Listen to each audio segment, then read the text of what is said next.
name is Nicholas Bell, and it is my pleasure to be able to speak with Tayfun Pirselimoğlu for your latest film, Kerr, which is Turkey's submission for Best International Feature for the 95th Academy Awards. So congratulations on that. It's traveled the festival circuit a bit. I want to begin, if people aren't familiar with you, you're also a writer, a painter, but in addition to being a director. And this film is based on a 2014 novel of the same name. So if we could start by why you decided to make this adaptation now. Because this is the first time in my life that I adapted my film from myself. And so it's another challenge. I think I thought it's the time to do something regarding one of my novels. Because while you are writing, somehow you are shooting yourself, your film by yourself. So I just wanted to visualize the film, to show the film, my own film in my brain to the audience. So it's another experience for me. In your own, perhaps literary inspirations, you can't, I feel like you can't talk about this film without saying something Kafkaesque. But in another interview, you talked about the difference between the written and visual medium and about how images construct their own reality. So when you're approaching writing versus filmmaking, what references are you drawing upon visually, especially in the construction of Kerr?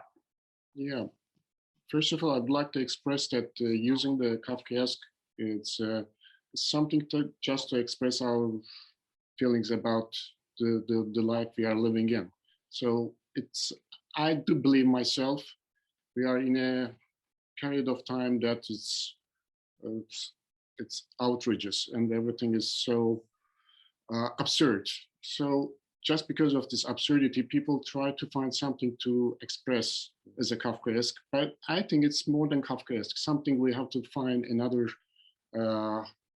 expression for the situation that we are living in. And so in fact, what I'm trying to do is just to visualize what's happening today through my view, which means that just to show the people that we are living something that is totally absurd, and it must be somehow I have to express this through my way of making a film. So reconstructing the reality. But this reality, already it's something that is so absurd, so it's not so hard to find something to do new. Right.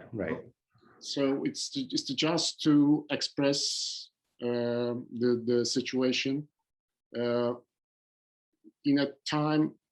The time is indefinite, and there's no name, so it can be happening everywhere in the world in any time. I agree that it's beyond Kafkaesque. Kafka is very bleak, but there's actually a lot of humor in Kerr. It plays like a black comedy quite a bit, and I often thought of Buñuel, Exterminating Angel, or Discreet Charm of the Bourgeoisie in particular. Right. There's a very funny element to it. So I was just wondering if there were anybody that you were kind of trying to speak with. But another statement you just made that I like is the use of the tunnel. There's a scene in a tunnel with in the holes that are popping up all over. There's kind of simultaneous directions going on of this universe falling apart. If we could speak about the look of the film, Andreas Sinanos was your cinematographer. Yes. And talk about, if you could, the approach of the look, because it opens up quite a bit at the end. And to me, that was the most frightening part, is kind of when he's outside. That is when it starts to become more of kind of a noir horror film for me. Yes, it's first of all, it's not easy to name it as a as a style, but it's a kind of noir. And you mentioned about this humoric approach. I like very much throughout my films, and in this film, it's this humoric approach is more visible. And it's working with Sinanos is also something very important for me, because I have been working with him more than 3 films. This is the third one, film. and we're preparing the new one. And so to visualize this world is only possible to work with a person who knows my image creation. So this is so this holes and everything. It's, of course, they imply something that can be seen in another way for the audience, but making it together with a master is something very important for me. And speaking of collaborations, it's my understanding that a lot of the cast and crew you worked with before, except for your lead. This is the first time working with him. Yes, it was also another story that normally when I write the scripts, I visualize the people, the characters, but this time somehow it was very hard. So I couldn't decide exactly who is the leading guy. And then somehow I met this actor. He's brilliant theater acting.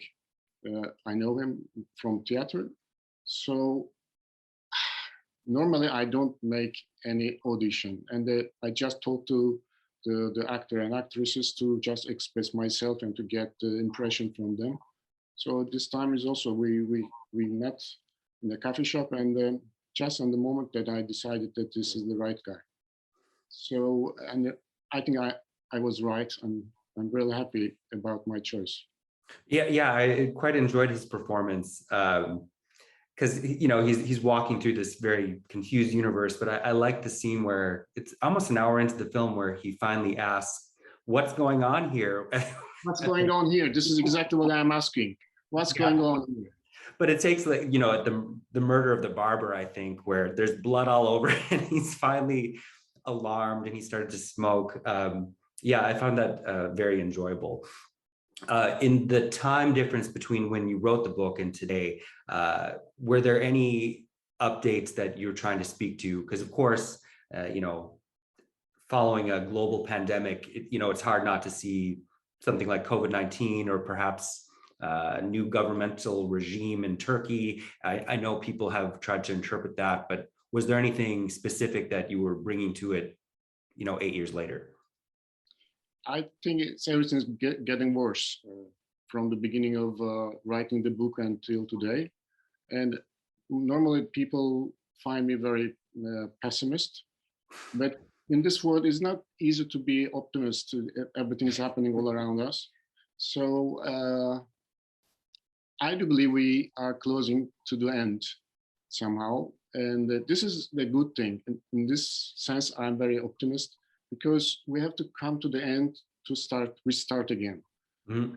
And so I'm just trying to show the people that we are in a situation that's getting worse and worse, but there will be an end. And inshallah, we say inshallah, hopefully that we will just open the new door and we just jump to the other side somehow. I don't know how and when, but almost we're at the end. Well, and the title of the film, Kerr, is, as I understand it, kind of a forgotten word, which means restarting after giving up. Yeah. It means to stop and restart again. Stopping as it's a kind of vicious circle. But this is exactly the life for me. Everything repeats, we come to the end and we restart again. This is why this is an Arabic word, and I like very much the sound also. Yes, I like that resonance as well. And I also was thinking of, something like Thomas Wolfe's "You Can't Go Home Again," but your film is more like, you definitely don't want to go home again. Because you can get stuck there in the past. And I know you had another quote I really liked about how cinema makes you aware about your wounds. And that theme of repetition, about how repetition can be hell, which made me think of an Emerson quote about consistency. To you, is that one of the wounds you feel revealed in Care? Yes, it's what I do believe exactly for repeating is I feel that we are just walking on a circle, and we start from the beginning, and when we come to the end, then we restart again. It sounds very catastrophic. But on the other hand, there is a good sign for this, because when you restart and you are a new person, to be a new person means that you have something new and you have something to go and to come to the end again. But this ever repeating, it just also this kind of improvement.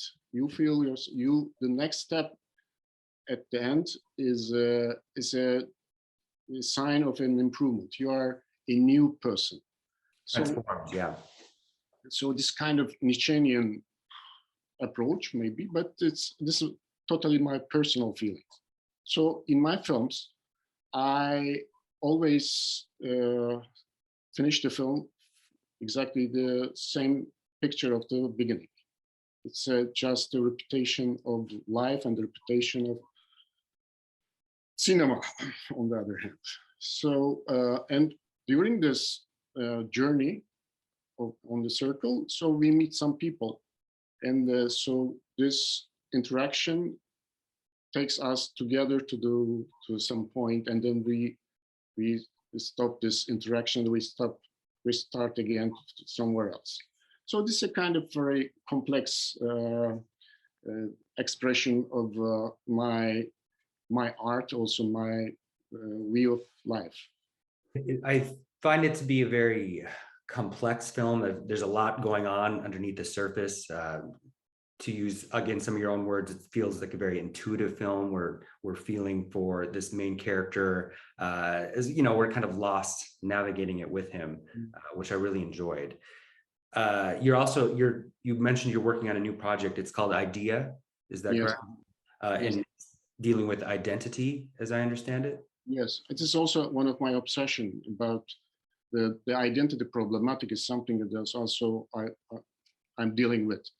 It's in my films, and changing of identity to be just to push you to be someone else.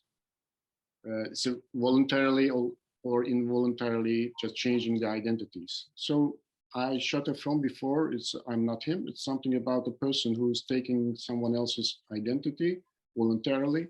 And in the next project, it's again changing of identity of a person, but involuntarily. So this is another challenge for me.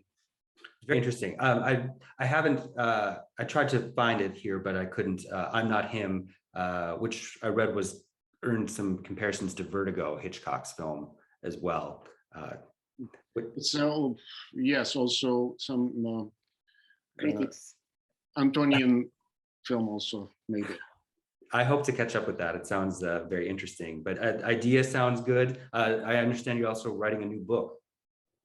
Yes, in all of my, not all, but most of my novels is something related to this identity problems, and just to someone is treated as someone else, or to lost himself in the societies of this chaotic society, then find himself in another hard situation and to find his own way. This is it's a very, it is philosophically, it's a dilemma, and I like very much to be lost myself in my dilemmas. Yes, yeah, which this film has that feeling too of being kind of lost in it, and there is no real resolution in the end, which I also really There is like. no resolution. There is no we don't ambiguity is the main word, maybe, because nothing is so clear, and we try to make everything clear, but unfortunately we can't. So this ambiguity is something very, very valuable. Yes, and you know, that's to me, that's what makes a film really stay with you, because you're not quite sure, and that's the Yes, I think this is the main point for a filmmaker. I think Jacques Tati said once, it's a good film starts when you leave the theater, because then you have a question mark in your mind, and then you live together with this question mark, and they're asking the question in your brain. This you can't. Of course, you have an answer for this, but you are not sure about if it's the right answer or not. right. So all of our lives, I think, is just searching the right answer. But the most important thing is just to not to find the right answer, but to search behind the question. Ask the questions. Yes. And traveling with, this is a voyage with a question, with a lot of questions all together with you. Yes, I agree with that. I had a professor tell me once, if you leave a theater feeling completely satisfied, something's wrong. Yeah, Exactly. he's the right guy. Yes. Yeah. Well, thank you for taking the time to speak with me today. I greatly appreciate it. I quite loved your film, and I hope that it continues to, people continue to be exposed to it, and maybe allow some chances to see some of your previous films, at least on my end. But yes, thank you for your time today. We thank you. Thank you very much. You. Hey, this is Eric from IONCINEMA.com. If you want to support us, subscribe below. For more reviews, interviews, film festival coverage from Sundance, Cannes, Toronto, you want to check out these guys on this side.